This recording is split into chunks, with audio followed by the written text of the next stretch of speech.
Hey, do or die, how you doing, man? How's things across the pond? Doing well, man.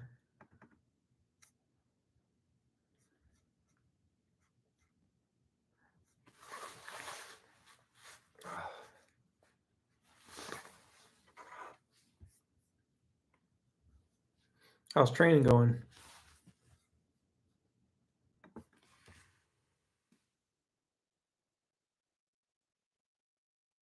Yeah, man. Yeah, it was windy today too. Here, I mean, we're in Michigan, but it's yeah, UK. I definitely know can be definitely very windy. Still remember that. I was in Belgium for about 2 years, and I spent a lot of time in the UK. And I do remember it being very windy, very overcast too. Good, Isaac. How you doing, man? Good to see you. Gotta give you guys some hundreds, man. Hey, if you guys haven't tried this yet, this electrolyte, you can try this on, ordering it on Amazon or Amazon is the best place to get it. But this stuff is amazing.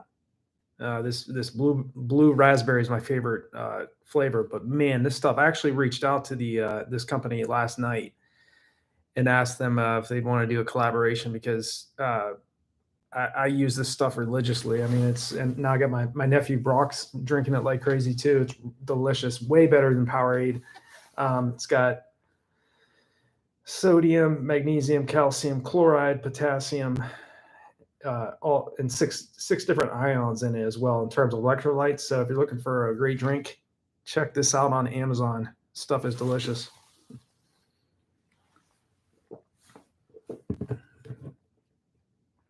Yeah, do or die. Hey, Lucio, good to see you, man. Yeah, do or die. Yeah, he's striking again, man. That kid he's a horse.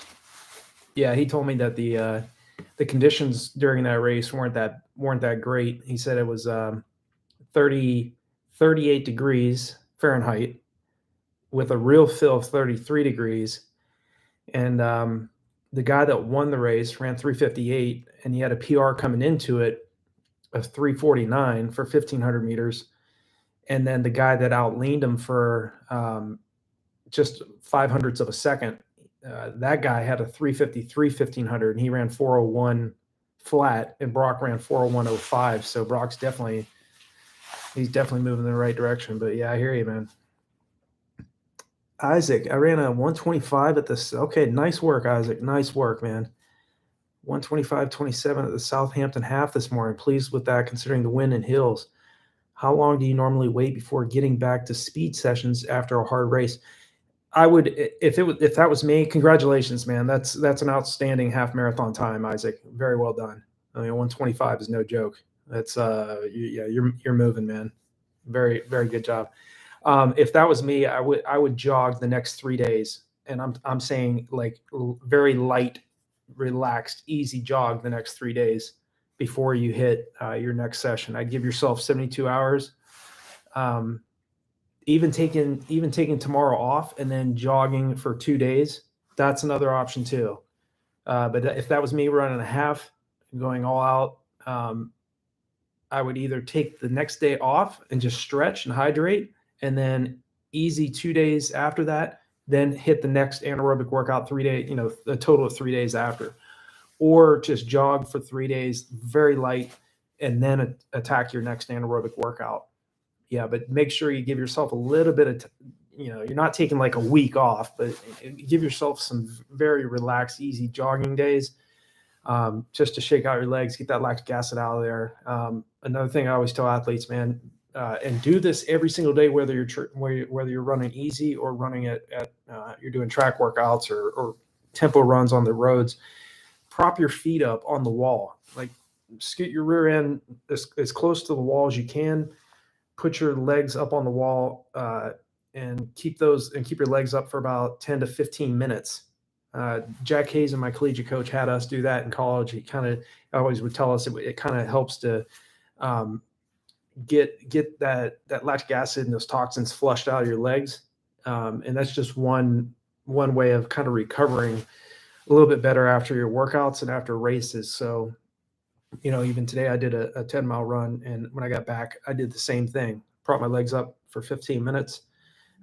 Your legs will go numb after I'd say probably about 5 or 6 minutes. You'll notice that. Again, it's just that blood running down your leg. All the blood's running down toward your, down toward your lower extremities. But I would do that. Keep that definitely keep that as a routine. Whether you're running easy workouts or you're running hard workouts, do that every single day. That'll help you recover a little bit better. But yeah, man, outstanding job, Isaac. That's great, man. Hey, Yusuf, good to see you, man. Good to see you, Edward. Thanks for you guys, all of you guys jumping on here. Hope your day's okay. The 42 for 42, 30, 10 kilometer. What speed should I do the 400 meter reps? And 1K reps in the beginning build, and what speed? Okay, give me a second here, Yusuf. I will check that out. Try to give you a good indication of the exact types of workouts you need to be thinking about, paces in terms of a 42, 30, 10K. Let me see. 42, 30, 10K.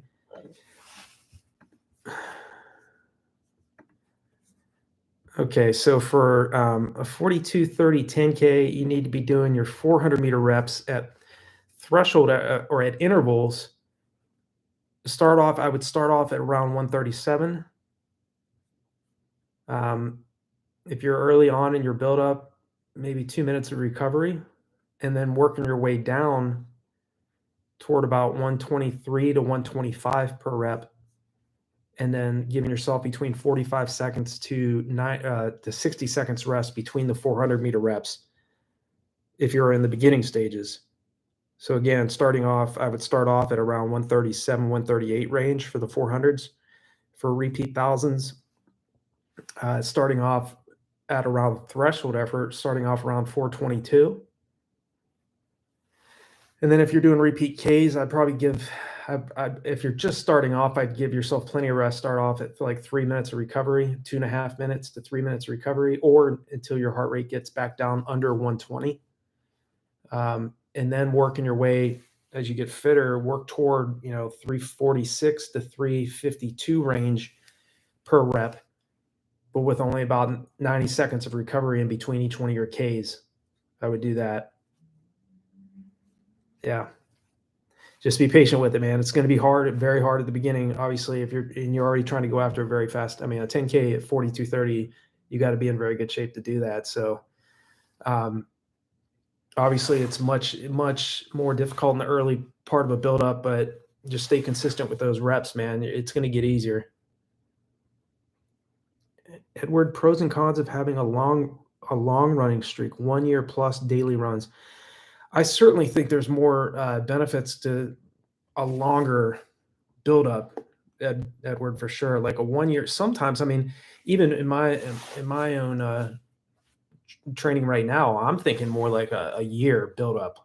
Okay, I'm thinking like 12 months.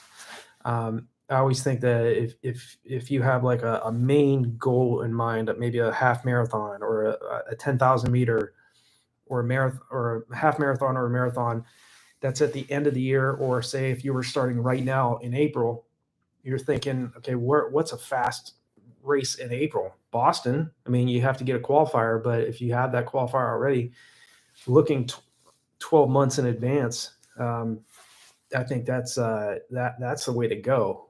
I just think it's so much more pressure on athletes mentally and physically if you're trying to get in this superior shape and try to set a new personal best in like 8 weeks or 12 weeks. It's so hard to do that, man.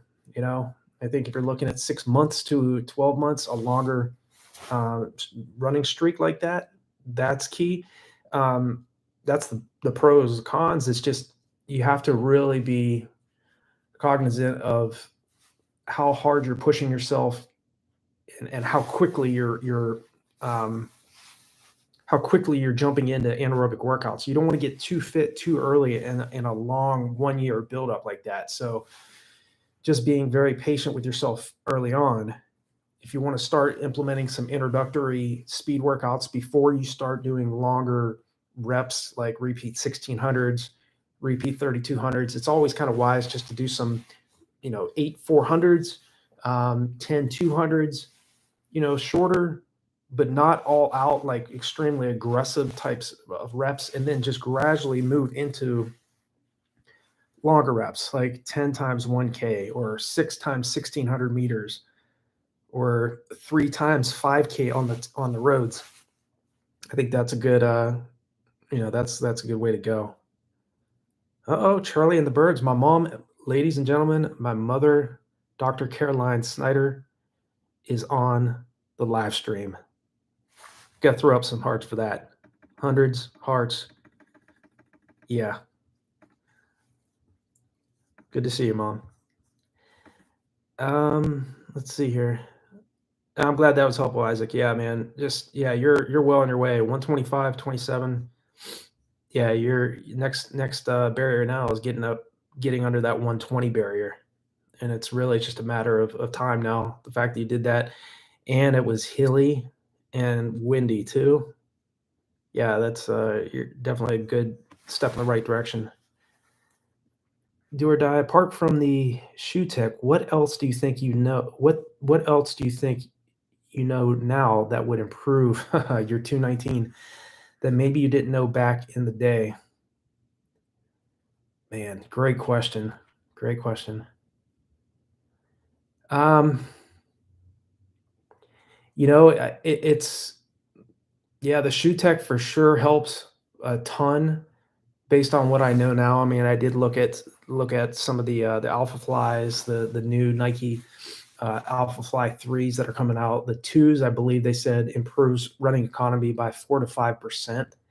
So if I was going up against an athlete the day I ran 219 that was wearing those shoes, I would have had a very difficult time outrunning those individuals. And none of the guys that were with me that day or that were ahead of me, there were 3 of them that beat me that day. Um, None of them had those types of shoes. But looking back, it to improve that 219, I think more focus on recovery and timing on when I was doing those long runs, because I was doing some extremely difficult long runs during that buildup. Um, and I think too, really just paying attention more to recovery. Oh, ladies and gentlemen, Laura Pennington, my wife, is on the live stream as well. So let's gotta throw up some love for that. So 2 of my favorite ladies are on. But do or die, that's a very difficult question to answer, because I think there were so many. Looking back, there's so many things that I probably could have done. I think probably the most important thing that I probably could have done better was just the recovery and maybe not taking the running so seriously. Um, yeah, that was probably another thing. There's a point where it's just like you stress yourself out so much, and I think I was placing a lot of stress on trying to meet standards that other people wanted me to meet, especially the World Class Athlete Program, extremely tough unit to be a part of. And if you don't, when I was there, if you didn't meet at a minimum, run under 2 hours and 22 minutes, you were kicked out, or you weren't officially a part of the program. And it should be difficult like that. Now you have to run 215 flat. which is the Olympic A standard time. Even the USA Olympic trials A standard time now is 2:18 flat. So the standards are continuing to get harder, as time goes on. But the standards at the Army WCAP program, if all of you want to check that out, if you want to see more about it, here's the website. It's simple armywcap.com. But and you can see there, just pick. There's a drop down, I believe, on the website for the Olympic sports. Just pick track and field, and you can see the standards that each soldier athlete has to meet. But yeah, looking back, do or die. That's what I would probably just trying to keep the enjoyment in the sport and trying not to place so much stress, additional stress on myself. Yeah, because 2:19 it was. I spent a decade trying to improve that time. Closest I could get was 2:26. And so, the shoe tech, of course, now is a huge benefit for runners that are using that. I mean, even Dina Castro, who ran the women's marathon American record of 2:19:36, 1 second slower than my PR until can't remember the lady that broke it recently, but her record was recently broken. Emily Sisson ran 2:18. I think it was at Chicago. And of course, she was wearing the new types of shoes. So, I mean, not to discredit Emily in any way, but 2:18 in those types of shoes is probably equivalent to Dina running like a 2:16, I would assume, somewhere around there.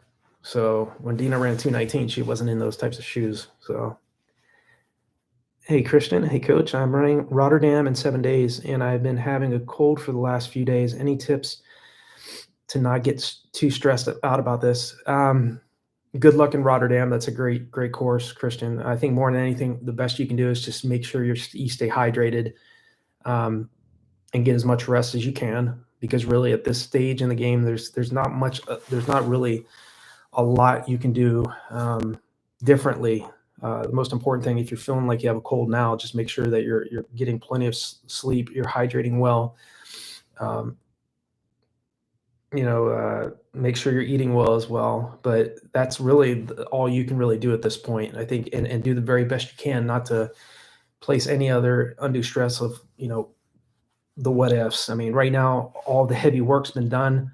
You're going into a great race. Rotterdam's below sea level. It's pancake flat. I mean, I spent a lot of time in Rotterdam. It's absolutely gorgeous city. You'll love it there if you haven't been there.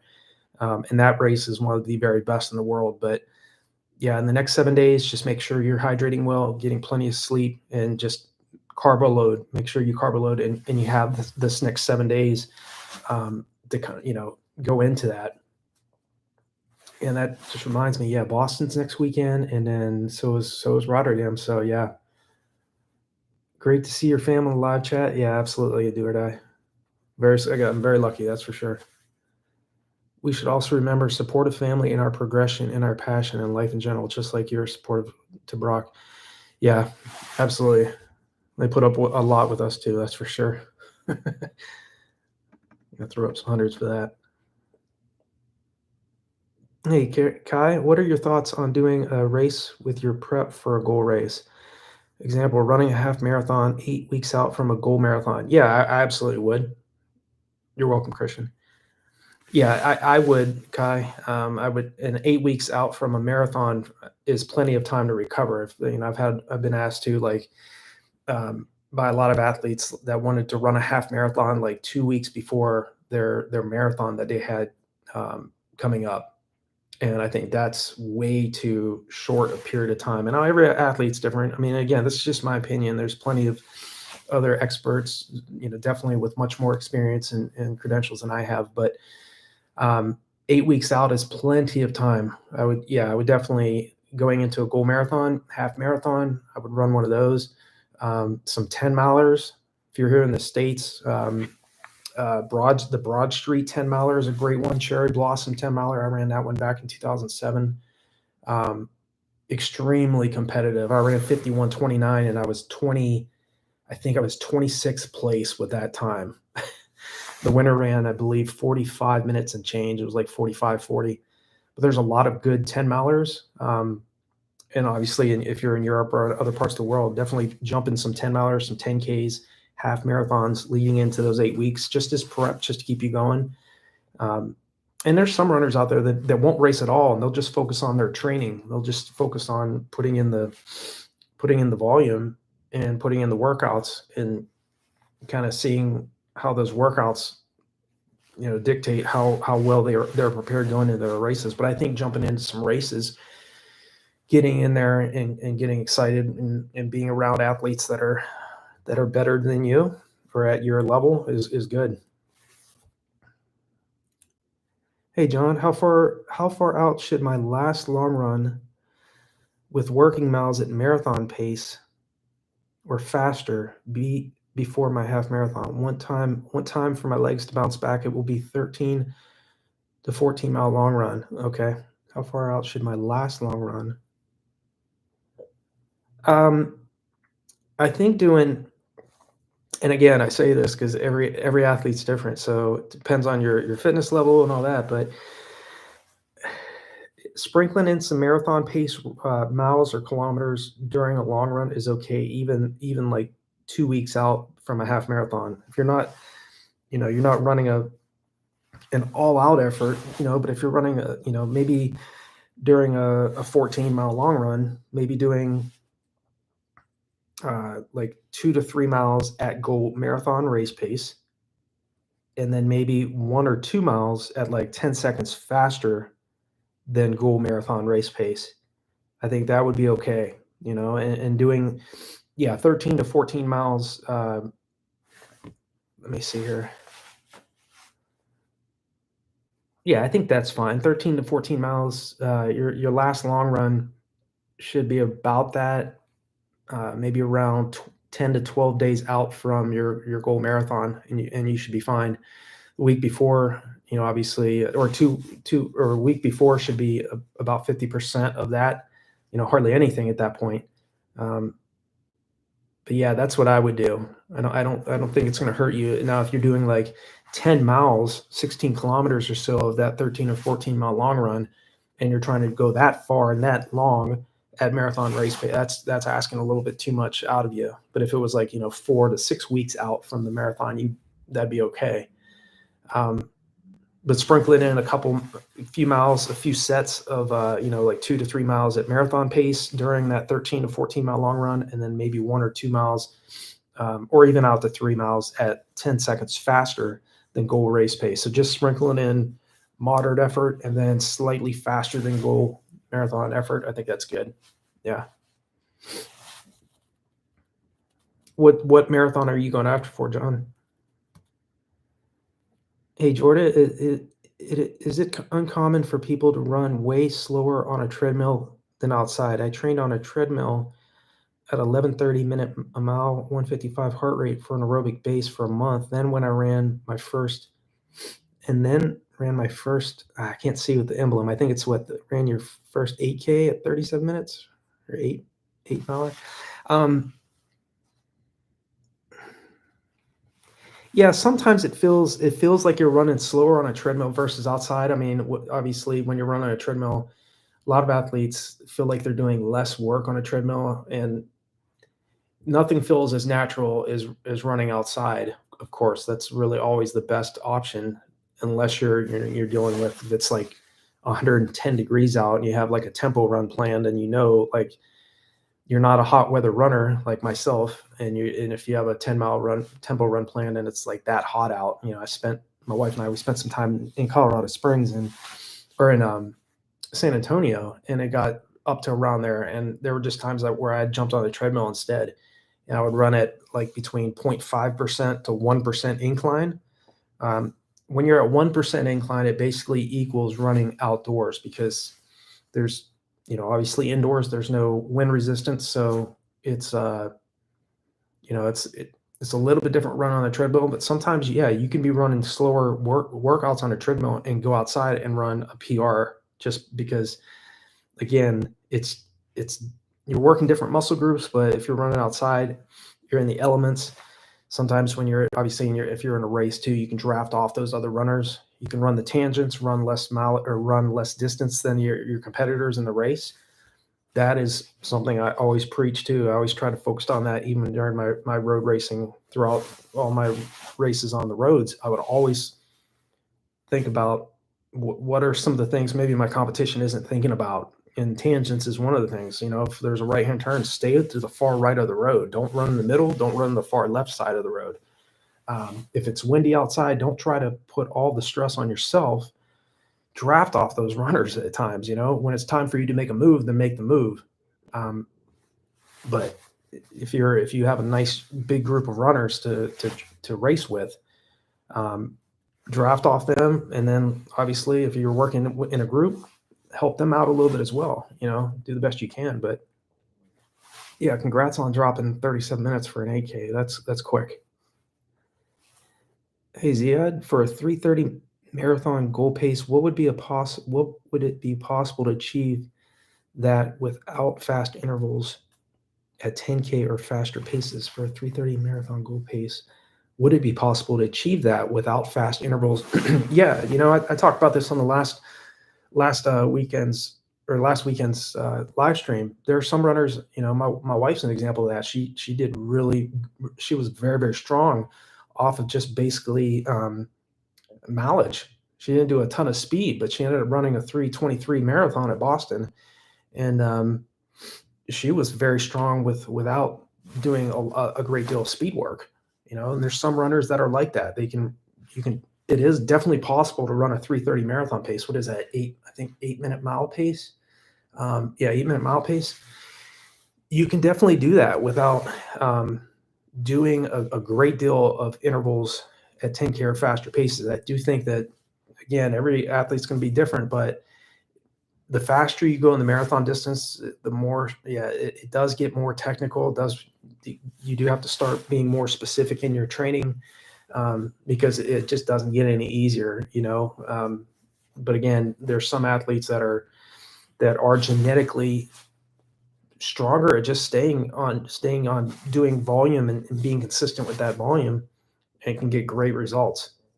And you at 62, I mean, respect to you for going out there, going after that fast of a time. I know there's guys and gals out there in their 20s trying to run a 3:30, and you're 62 years young trying to go after it. So yeah, I mean, that motivates. I mean, I'm 47. That's awesome. So I wish you all the best with that. But yeah, you can definitely do it. Definitely you can do it. Yeah. See, Laura said, yeah, she basically built all of her strength off of just volume. Did it outstanding.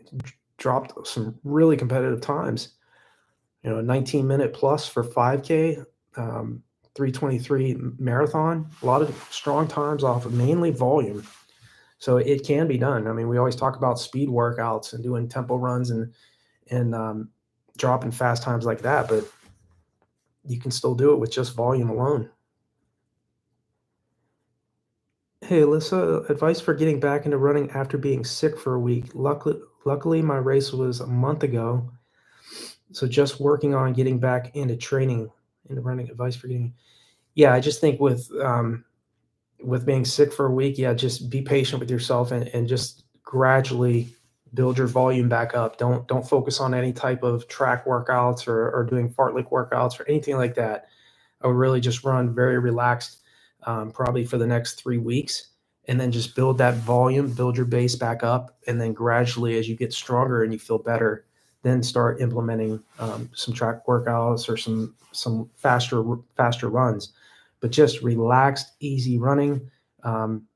Few days off, maybe run 4 days a week those first 3 weeks, and then give yourself 3 days of recovery in there, or 4, just depending on how you're feeling, and then move into doing more specific type training.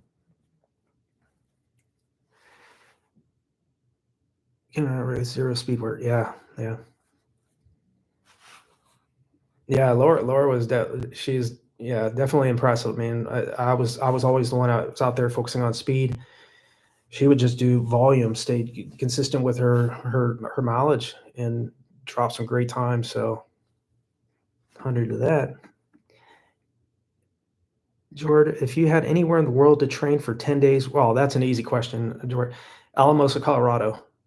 If Alamosa is in here in Michigan, there's a lot of flat roads that remind me of Alamosa, but Alamosa is where Dr. Joe Vigil, he coached at Adams State College, now university, for 30 years, and his teams. He was a mentor of mine, one of the world's best distance running coaches, a world-renowned exercise physiologist. Um, he had his men and women out there training flat roads everywhere. The elevation is 7,500 feet in elevation there, and I absolutely loved training out there when we were in Colorado Springs. But yeah, that's a great spot. Some other great places. I mean, in terms of in Colorado, anyways, Estes Park. Now, I'll leave the names of these. So Alamosa and Estes Park. Those two places. If you look out, Google those two cities.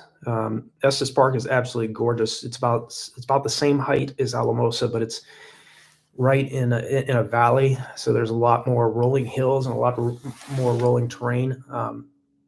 I think it's Estes Lake that's right there in the town itself. You can run around that. But of all the places that I've trained over the years, that was one of my favorites. Yeah, in the Netherlands is another spot. I spent a lot of time in Rotterdam, Amsterdam. Did a lot of training over there in the Netherlands, and I absolutely loved it over there. Belgium, when I was living there, I lived there for almost 2 years, and just the canals that go, just a lot of parts of Europe are like that too. But Belgium, there was just endless flat roads along the canals. I would do my long runs along those. And then in the Netherlands, same thing. Rotterdam and Amsterdam, they're just flat. And that's why like the Rotterdam Marathon, anybody going after that, that's one of the very best events, I think, in the world. I mean, it's below sea level. It's pancake flat, great competition. But yeah, those were some of my favorites.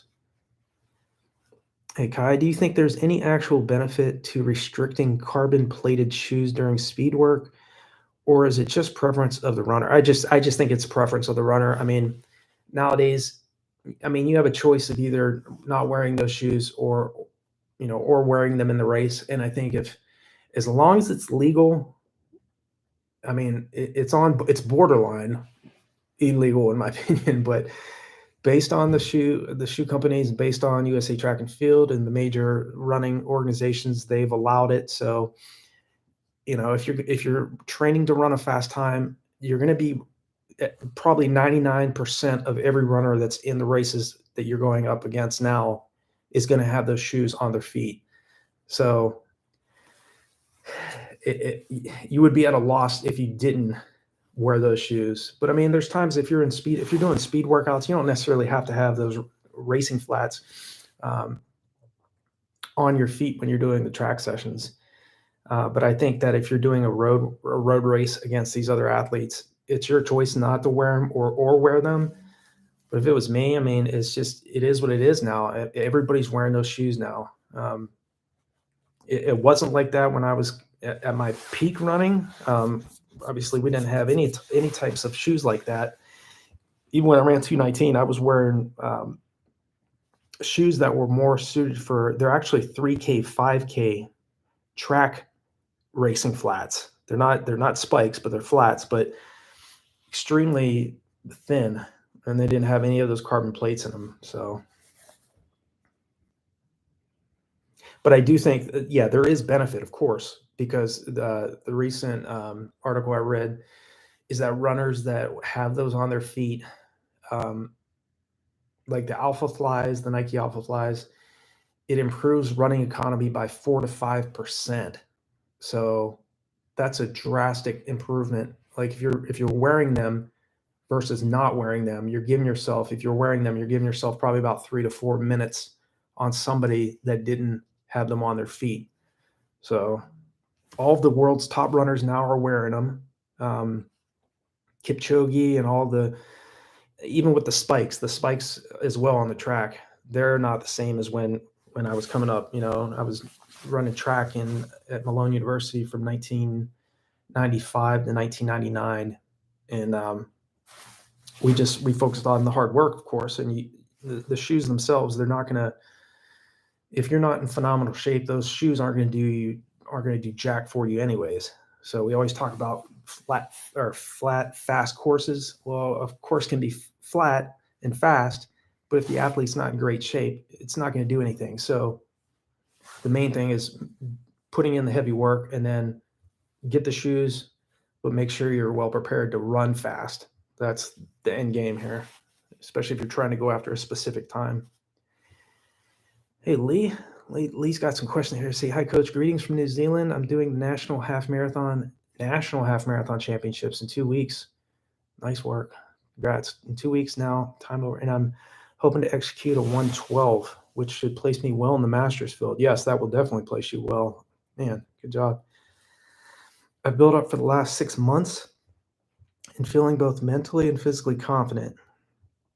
I've not had to chase or overextend myself with long buildup, so I'll only do a 7-day taper. Okay, good. My question is, I've been hearing you should not do much stretching or foam rolling close to the race as you want to keep spring-like tension in the legs. Ryan Hall, what was your process in the taper? Thanks as always for the great advice. Yeah, I mean, I normally never really did a lot of foam rolling leading into the days leading into a race. Now stretching, of course, I did, but I didn't really do it. A great. I didn't do a ton of it, but I made sure I was loose before my track workouts, long runs, 4 races. But yeah, main thing is not to change up your routine. Don't try to do anything, significantly different in the days leading into the half marathon. You're in phenomenal shape if you're going after 112, man, and doing that at 41 years young, man. Respect. That's awesome. Yeah, guys and gals, fire me up. It's just amazing what you guys are doing. Yeah, trying to run that quick. Yeah, but like I said, I would just stay confident as you are. Make sure you carb load. Make sure you focus on your sleep. That the week, you're going into this taper, it's really that the amount of sleep you get the week before your goal race. That's what's most important. I mean, even the night before is still important too, but a lot of times we have a hard time falling asleep. I know I do. So make sure you're getting proper sleep the week of the race, and make sure you carb load, hydrate well. At this point, man, you're in great shape. You've done some very strong workouts to be able to run that quick going after that type of time. Even somebody that's in their mid-20s, early 30s would have to be in very, very well prepared to run a 112 for a half marathon. So yeah, but no, I didn't do a lot. Like I said, I just focused on light stretching leading into the race, but not a lot of foam rolling. I really, even looking back, hardly ever did any foam rolling at all. Strength training once a week.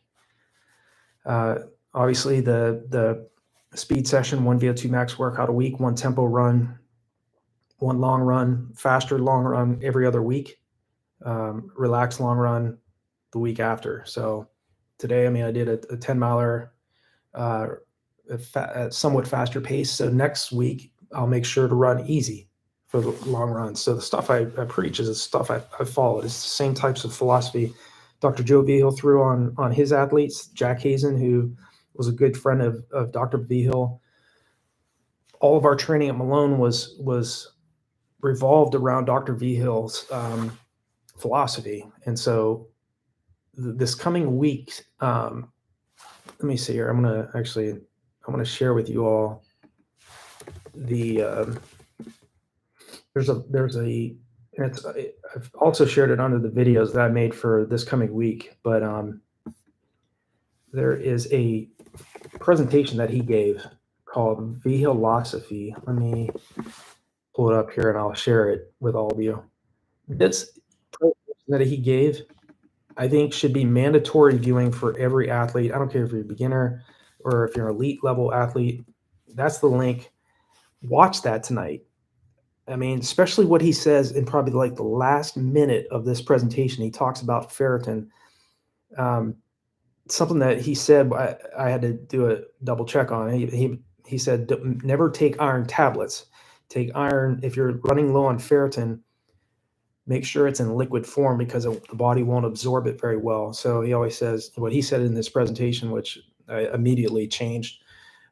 He said was drink some orange juice, put one teaspoon of liquid iron as well as one vitamin C tablet and consume that once per day. And if you're running low on ferritin, which is a component of iron, if you're running low on that, he said if you're below 30 nanograms, you're running, it doesn't matter how fit you are, you're not going to perform very well. Back in 2007, Lisa Rainsberger, who was the 1985 Boston Marathon champion, she was my coach at the World Class Athlete program. She had me get a blood test because I was feeling very fatigued. And my ferritin level was 21 nanograms. And what he says in his presentation is if it's below 30 for a male or female, you're not going to perform well. And the things you got to do to keep that in mind is just make sure that you keep your ferritin levels at an optimal level. So it's above 30, and he said between 30 and I believe he said 120. So in that range. And I remember when I got it back up to 85, I started setting new PRs, and I had no idea. When I was in high school and when I was in college, I never thought about considering what ferritin. Even my collegiate coach, Jack Hazen, I mean, him and Viho are very close. He never mentioned it to me at the time. I'm sure he knew about it, but he just never really mentioned it. But for all of you, if you're feeling fatigued, if you're feeling tired, make sure you keep your ferritin levels at optimal levels. I'm telling you, that is absolutely essential if you want to maintain longevity in the sport and making sure that because if you're not performing well and you feel fatigued, it's very easy to get depressed. It's very easy to beat yourself up when really it's nothing wrong with you. It's just you need to either spend some time away from sport, recharge, take some time away, or more than likely you're probably running low on ferritin. So, but yeah, that video I shared here, make sure all of you take the time to watch that, and you'll see. I mean, he talks about Brendan Martinez, who's one of his athletes, Dina Castor, who he coached, Olympians, other great athletes that he coached. But what he talks about is just things that most athletes aren't always paying attention to. So, hey, I'm gaming. I run a 452 mile. Any tips on how to break 440?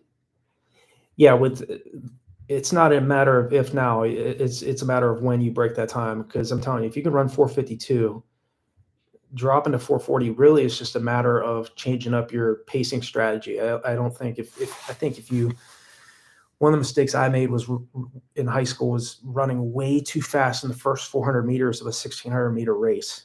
I don't think you need to try to win the race. Like I would go out in 60, 61 seconds the first 400 meters because I was trying to break 4 minutes for 1600 meters. I didn't have that type of leg speed. Even if I would have done everything right, I wouldn't have broke 4 minutes, but when you're young, you're trying to break world records and all these types of times. I ended up running 425, but I probably would have ran around 416, 417 if I would have been a little bit more smart in the first 400 meters. So my advice to you, if you're trying to go from a 452 to 440, you're practically already capable of doing it. It's just a matter of being much more relaxed in that first 400 meters. Okay, you can go out, if you're trying to break 440, don't go out any faster than 72, 73 seconds the first 400 meters, and then make sure you attack that third lap. Stay on that third lap because everybody's going to get the weakest on that third lap. They're going to wait till 400 meters to go, more than likely. Wait till 400 meters to go, and they're going to try to make their move. Okay, but if you stay strong on that third lap and you stay on like 67, 68 second quarter pace on that third lap, that adrenaline and the fact that you're on your last lap's going to really – that you're going to be able to finish that last lap hard. But I think if you go out a little bit, get out aggressive, you can sprint practically 200 meters all out and not build up any lactic acid. You don't need to sprint all out for the first 200, even in a 1600 meter. But for the first 100 meter, you can sprint, get out aggressive, and then settle into the pace. But make sure you're going through that first 400 meter at around 72, 73 seconds. If you're trying to break 440, that's what I would do. Make sure, because the third lap is that's where you make your money, because everybody's going to be hurting. If you stay focused, you stay drilled, turn the screws on that third lap and make sure you stay under 70 seconds on that third lap. See yourself getting across that finish line with 4:39 on the clock. Visualize yourself doing this before it happens. We focus so much of our time on physical training, and we spend very little time on what's up here, the physiological, the mental aspect of preparation. That's a big, big piece. So that's what I would do. Do or die, coach, just to add, accountability is such an important part of training. I pace sub 90 minutes in the half marathon and sub 19 minutes in the 5K races. Having someone or a group who rely on you keeps you motivated. Absolutely. The same accountability can also apply to having a coach. So it makes sense why very accomplished runners still use a coach. Yeah, it's absolutely essential. It really is. If you have people around you that are going to hold you accountable, because it's hard to get out there and to stay consistent, and you really have to have a strong why to decide on what am I out there doing. And if you have other people around you that are either better than you or at your level or even slower than you, just the fact that there's people around that are going to help pace you. And in his case, he's a pacer, very competitive pacer as well. And this guy, do or die. I mean, if memory serves me right, going after a 36 minute 10K, that's extremely competitive timing. And for somebody to be a pacer at sub 130 and a sub 19 minute 5K, definitely, if you're fortunate enough to have those types of individuals around you, make use of that and learn from them. There's athletes that are slower than you that have more knowledge than you do. And that goes for me too. I mean, I try to read up and learn and try to learn from other athletes, regardless of what their so-called times are. I mean, how fast you run doesn't dictate, your worth as an individual. So I just think that maintain excitement for what you're doing and find out what it is you love to do and just stick with it. Yeah. Maureen, what do you think of the Norwegian double threshold and the lactate training of competitive runners lately? Is it of any benefit to us as non-elite runners? I do think it would have some benefits still for non-elite runners as well. I think that a lot of these runners, especially Norwegian, the Ingebrigtsens are real heavy on it. And I actually even have some of my athletes that I'm coaching that are wanted to try it out as well. I've done it several times over several years of training as well. But I think for non-elite runners, it's the fact that you don't want to do that every single weekend. I would think just trying it out maybe once per month just to see, maybe doing like a fartlek workout in the morning and then a tempo run in the evening. Doing those types of double threshold definitely will get you out of your comfort zone and really test the energy systems of the body, but just not overdoing it for sure. And I think even elite runners, they have to really keep that in check as well, because really the real benefits of the hard training you're doing, you're going to get in the rest cycle. If you Google this word here, supercompensation. A lot of runners don't know about that, but if you've never heard of it, Google that. It's basically how the body, you're much weaker after the initial effects of a hard anaerobic workout, but it's really that 48 hours after you do that workout, your body is like 2 to 3 times stronger after you've allotted sufficient time to recover after that hard workout. It's a very interesting concept. A lot of runners don't necessarily know a lot about it, but definitely look into that. Hope that's helpful. But yeah, I definitely think that double threshold training can help athletes of all capabilities. It's just elite level national class elite level athletes, the more prepared you are to handle those types, the more you can do it. Ingebrigtsens, of course, Norwegians, those guys are really on a, especially Jakob is just really on another level. So for somebody to run a 7:54 2 mile, It takes a very special athlete to do that. And obviously he's been training several years. That's the only thing. That's another thing we always look at the fast times, but we fail to forget that it's several decades of work that most of the time it takes for these athletes to run that fast. And he's been running since he's like a little guy, So, hey, Mark. Hi, Coach. Greetings from the UK. Greetings to you. I currently run 22:24 for 5K and 47 minutes for 10K. I want to run a sub 3:20 for my first marathon. Is this realistic with the right training? Yeah, I think that it's a big jump.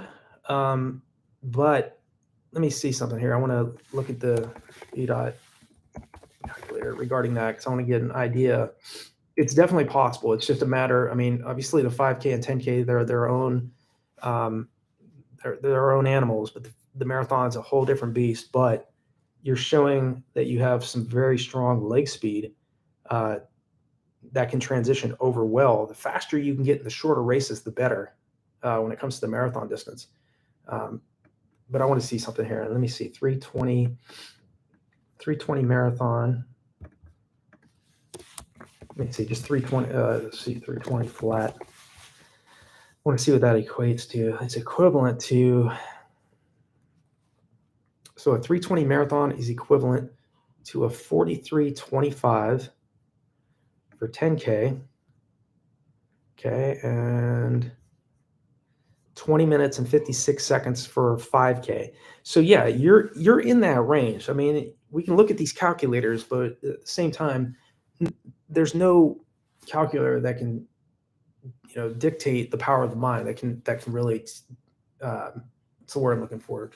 Test the power of the mind. We can do these VO2 max workouts or VO2 max stress test, but the power of the mind, if you've tapered correctly, if you stay consistent with the volume, if you've visualized, if you really implement mental training into your preparation, and you see yourself, visualize yourself getting across that finish line under 319, under 320, it's definitely doable. You're in that range, around that range for 5K and 10K. You have to continue to improve on the 10K a little bit, but you're closer in the 5K. But you're definitely capable of dropping under 320. It's really a 6 month to 12 month, a 1 year buildup where you're really focusing on getting under the standard. I definitely think it's possible. Yes. Gaming, thanks for the response. I'm a better mid distance runner than a long distance runner. Any tips on how to improve my long distance during the summer for cross season? Strength train. Make sure you're focusing on the core muscle groups of the body, focusing on explosive activities, box jumps, but not going overboard with strength training. You can do cross training as well. But I think really most important thing is just the consistency aspect of preparation. Just really, if you're going after, in your case, you're more of a distance runner or more mid-distance runner. Okay. Yeah, that's the name of the game. You're really, if you're very strong in the mid-distance events like the 1500 meter, 800 meter, that's only going to help you down the road if you want to transition over to racing on the roads at like 5K, 10K, 10-mile, half marathon.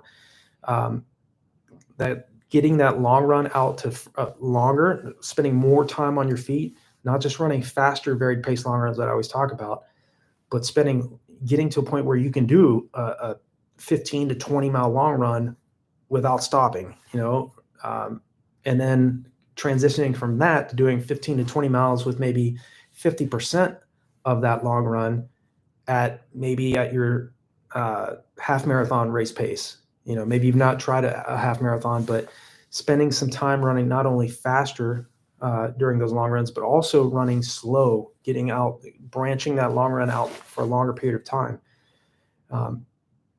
The great thing that you have going for you is that you're already a very strong mid-distance runner. That's only going to help you going into the longer races. As I talked about earlier, make sure you implement mental training, mental rehearsal, 10, 15 minutes daily. Maybe, a few minutes before you get up in the morning, a few minutes when you go to bed at night.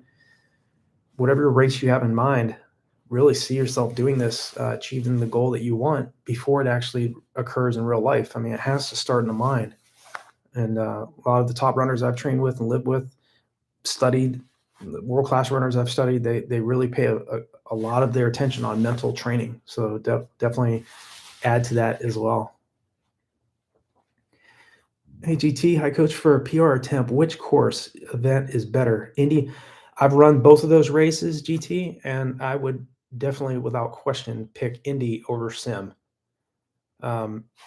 Indy is practically flat for the entire race. There are some small hills on it, but just nothing minor or nothing major. Mainly flat. Sim is much more challenging. I don't know how I ran 219 on Sim versus Indy. I ran 226 in Indy and I ran 219 at Sim.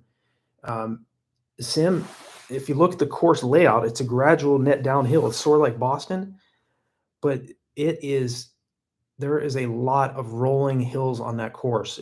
There is flat sections. There's a sharp downhill at mile 1, and just after mile 10, there's a very sharp downhill for about 300 meters after the 10-mile point at Sim, and then it just goes back into up and down. If you want to run a PR, obviously you got to be in phenomenal shape in both of these races. But Indy, great thing with Indy and Sim is they always, Indy's in November, Sim's in December. The weather is always just about perfect for those races. But I would pick Indy because I remember that race, and it's highly competitive, very flat, perfect time of the year, and yeah, easy answer for that. Indy. Go to Indy. Try out Sim later on if you want, maybe next year or the following year, if you haven't already ran it. But if you're going to run Sim, make sure you spent some time on the hills because you will be challenged on that course. Again, I have no other marathons I've run. I've run Columbus. I've run New York City. That was my debut in 2002. All these other races, never would have been Chicago. Never would have envisioned running 219 on Sim. Marianne, on the double threshold, how far from competition, 8K race example, when would you start doing it in the base of later stages or whole prep? Yeah, I would not do double threshold training. I would definitely do double threshold training in the later stages, not throughout the whole prep. And again, you're for 8K racing for sure. Yeah, 16 weeks. I would maybe try to start doing a double threshold workout. If it was a 16-week buildup, probably around mile or maybe week 6 or week 7, around there. But again, Jakob, like I said, yeah, for Jakob, the double threshold training is base training for him. Yeah, and you look at who we're talking about here too. Jakob Ingebrigtsen is, of course, he's a different type of athlete for sure. I mean, but he's worked his way up. He's earned what he's gotten. But again, some athletes can do it in base training. Again, it's individual too. I mean, you can try it out and see how you're feeling. Maybe do it every other week throughout the buildup, but I wouldn't do it throughout the whole prep. I would maybe do it if you want to try it and see if you've built a strong aerobic base and you have that strength to do it. Maybe every other week, and then building to a point where you can do it every week. But again, it's just dependent on obviously the maturity of the athlete and how much mileage he or she's put in. And because it's very, very difficult to just go out and do one hard anaerobic workout, but to do 2 in the same day, you definitely going to have to be in great shape to do that, which I'm sure you are. So I wish you the best with it for sure. And you have 24 weeks to train. Okay. Yeah. That's good to hear. Yeah. Because that's 24 weeks. Especially if it's longer, but 8K, 10 miles, half marathon, all in those ranges, a longer 24-week buildup is my recommendation for sure. Because again, even Dr. Vigil in that link that I shared here on the stream, even he talks about in Coach Hazen, who coached me at Malone, he would always say it takes between 3 and 4 weeks for the body to adapt to the stress you're placing on the body. And even Vigil says in his presentation, it takes approximately 28 days. So if you're giving yourself a longer buildup, like 24 weeks, you're going to be in much better shape. You're not going to be in a rush. And again, training for an 8K race, which is already very, very fast, over within several minutes, obviously, but you're giving yourself more time to be in the best possible shape possible. So yeah, that's the way to go. Super Trebo, hey Run, wanted to ask you, what do you think about low mileage running with better quality? I noticed my pace is better when I run 3 to 4 times a week versus 5 to 6. I feel slower, beat up, is less better. Yes, in most cases, again, some athletes do better with lower mileage. If you're putting it, you can do very well with lower mileage if the quality is there and the recovery is there. You know, it's if you're just doing volume and you're not recovering, and you're not, that volume places an enormous amount of stress on the body. Just doing like 80 to 100 plus miles a week places an enormous amount of stress on the body. So, and to try to do high volume and doing speed workouts, adding into that, in most cases, a lot of athletes can do much, much better. In your case, it sounds like it's similar as well. You're running 3 to 4 times a week and you're getting much better results by doing less. That's the problem that most of athletes, we don't necessarily always been taught. We've been taught to work hard, but what about working smart? You know, plenty of hardworking athletes don't always get the best results.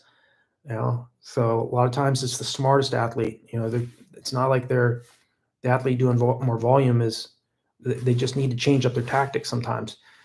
You know, the faster, like I said, the faster you're trying to run, you know, like Jakob, for example, I mean, this guy, he's running very high volume, but the quality of his volume is very high. And of course, he has physical therapist, he has mesotherapist. I'm sure he has everything that he needs. He's the best in the world.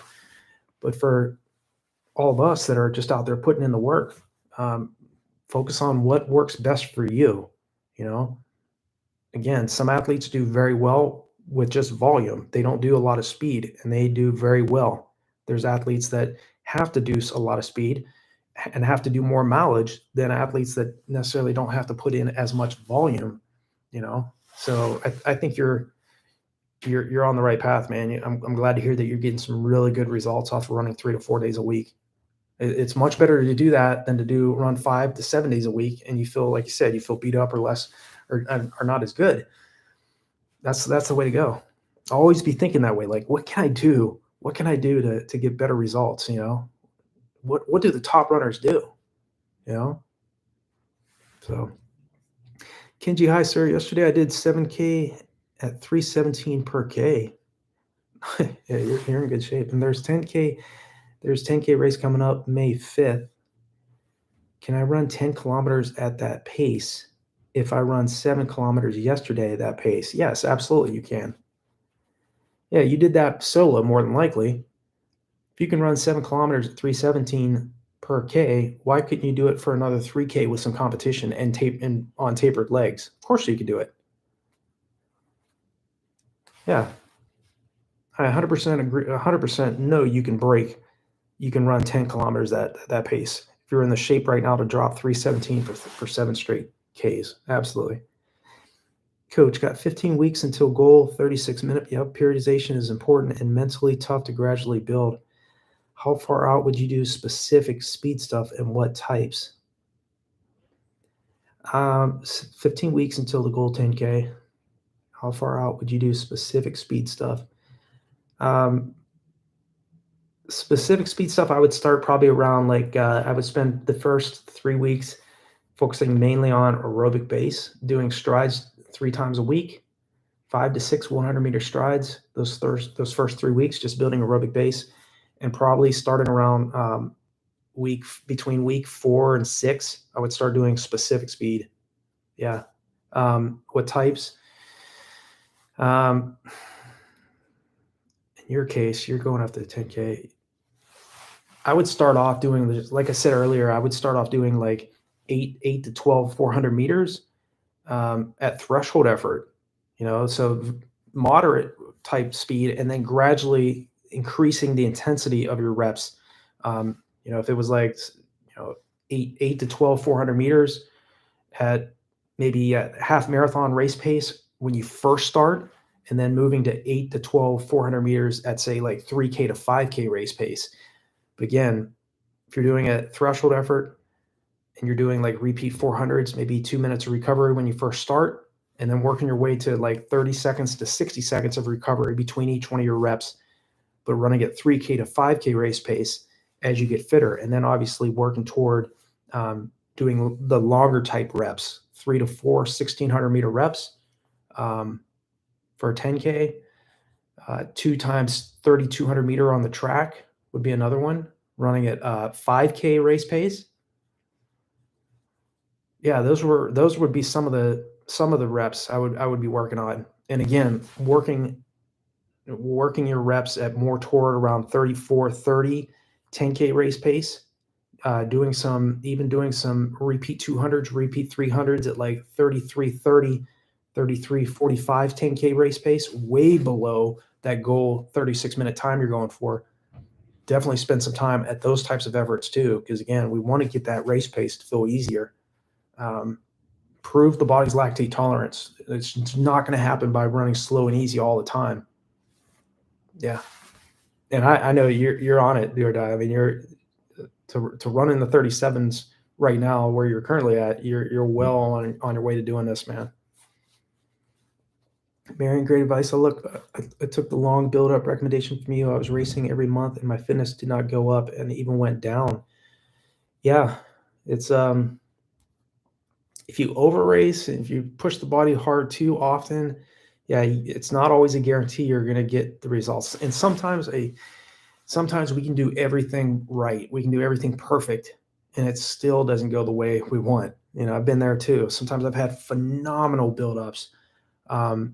In college, Coach Hazen would always be like, Nate, how are you not under 15 minutes for the 5,000? I would always perform. My PR when I was in college was 15:19. And he would always he's like, Nate, you should be in the 14s, you know. And looking back, I mean, I ran 14:18 when I was 32 years old. So several years after I got out of college, but sometimes you can continue to push the body too hard and you place too much stress on yourself, which I was in college. Again, it wasn't so much fun at the time because again, if you don't focus on those other little details that really add up in the end, recovery, drinking, hydrating well before, during, and after your workouts, placing too much additional stress on yourself that you just don't need, and not really enjoying what you're doing, you know, that really can place an enormous amount of stress on athletes. So I'm glad to see that things are improving for you though, that you're changing up your tactics there. That's good. GT, with 1 week to go till full marathon, I'm having an achy hamstring, nagging weakness for past 2 months on and off. Anything recommended to help strengthen in a week? Band work, body, I would just focus on very light stretching. Don't even band work. Bands are okay. Just don't stretch it don't be too aggressive with the stretching. Relax, stay as calm now as you can. Really, all the heavy work's been done at this point. Ice. If you're going to run, make sure you warm the muscle before you run and then ice when you get back. Sleep. Make sure you sleep well the week of, and you're going into the week of your race. Okay. So with 1 week to go to the full marathon. Okay. So it's a marathon, not a half marathon. Yeah. Make sure you're sleeping well this entire week coming up. You're hydrating well, carb load.